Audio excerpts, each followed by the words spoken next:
First flight seals the bond. You cannot wait. Think, fly! Fly?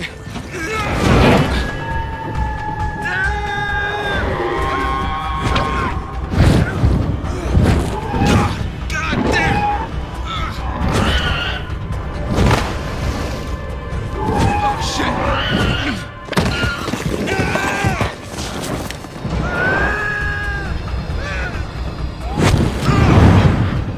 Oh, shut up and fly straight!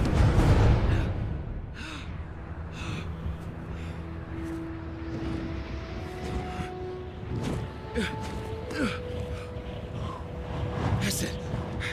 Bank left.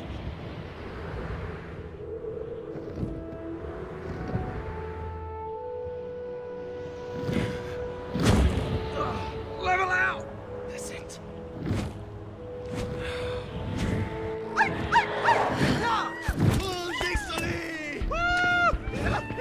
Boys!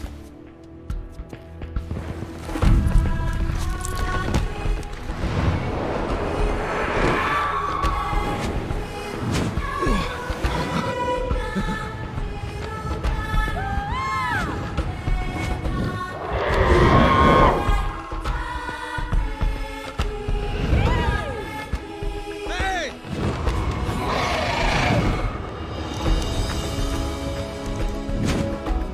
Let's go!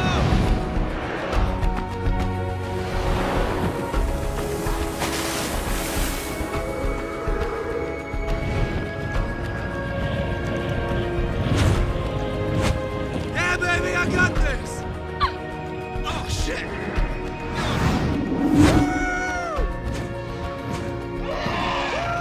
I may not be much of a horse guy, but I was born to do this.